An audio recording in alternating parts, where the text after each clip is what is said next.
Hi, ഇന്ന് നമുക്ക് പഞ്ഞി പോലെയുള്ള ഒരു കോക്കനട്ട് കേക്ക് തയ്യാറാക്കിയെടുക്കാം. ഇലക്ട്രിക് ബ്ലെൻഡറോ വിസ്കോ ഒന്നും ഇല്ലാണ്ട് മിക്സിയുടെ ജാറിൽ ജസ്റ്റ് ഒന്ന് കറക്കിയെടുത്ത് ഈ കേക്ക് നമുക്ക് തയ്യാറാക്കാം. അപ്പോൾ നമുക്ക് തുടങ്ങാം. നമുക്ക് മിക്സിയുടെ വലിയ ജാർ എടുക്കാം. അതിലേക്ക് ഒരു 3 മുട്ട പൊട്ടിച്ചിട്ട് കൊടുക്കാം. ഇനി 1 കപ്പ് തൈര്, 1 cup sugar, 1 cup vegetable oil ഇത്രയും ഒഴിച്ചിട്ട് നന്നായിട്ടൊന്ന് അടിച്ചെടുക്കുക. ഏകദേശം ഒരു 2 മിനിറ്റ് ഹൈ സ്പീഡിലൊന്ന് അടിച്ചോ. അതിനുശേഷം നമുക്കിതൊരു ബൗളിലേക്ക് മാറ്റിയെടുക്കാം.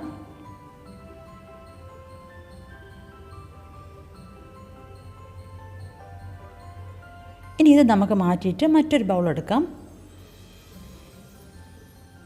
ഇനി നമുക്കൊരു അരിപ്പ് വെച്ചിട്ട് 1 കപ്പ് മൈദയും 1 ടേബിൾ സ്പൂൺ ബേക്കിംഗ് പൗഡറും കൂടെ ചേർത്തിട്ടൊന്ന് അരിച്ചെടുക്കാം. ഇതിൽ ബേക്കിംഗ് സോഡയുടെ ആവശ്യമില്ല, നമ്മൾ തൈരും ഓയിലും നന്നായിട്ട് ചേർക്കുന്നുണ്ട്. ഇനി ഇതൊന്ന് മിക്സ് ചെയ്തതിന് ശേഷം നമ്മുടെ മെയിൻ ഐറ്റം ആയിട്ടുള്ള ഡെസിക്കേറ്റഡ് കോക്കനട്ട് 1 കപ്പ് ചേർത്ത് കൊടുക്കാം. ഇനി ഇതൊന്ന് മിക്സ് ചെയ്തതിന് ശേഷം നമ്മൾ മാറ്റി വെച്ചിരിക്കുന്ന മുട്ടയുടെ കൂട്ടിലേക്ക് ഇട്ടതിന് ശേഷം മിക്സ് ചെയ്തെടുത്തു കഴിഞ്ഞാൽ നമ്മുടെ കേക്ക് ബാറ്റർ റെഡിയായി കഴിഞ്ഞു.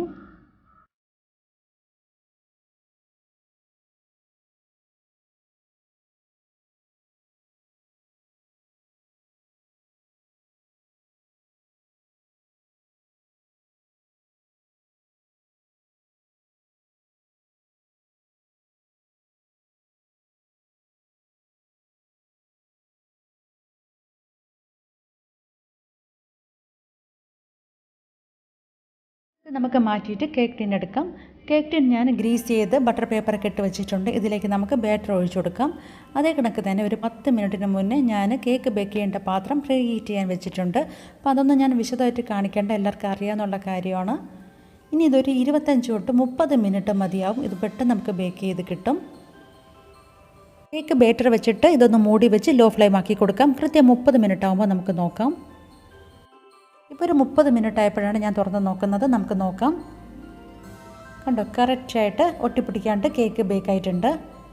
കേക്ക് ഒന്ന് തണുത്തിട്ടുണ്ട്. ഇനി കേക്കിൻ്റെ മോൾഡ് മാറ്റിയെടുക്കാം. അപ്പോൾ കേക്ക് നിങ്ങൾക്ക് കാണുമ്പോൾ തന്നെ മനസ്സിലാവും നല്ല സോഫ്റ്റ് ആയിട്ടുള്ള കേക്കാണെന്ന്. ഇനി നമുക്ക് അടിഭാഗത്തുള്ള ബട്ടർ പേപ്പർ കൂടെ റിമൂവ് ചെയ്തിട്ട് കട്ട് ചെയ്ത് കാണിക്കാം.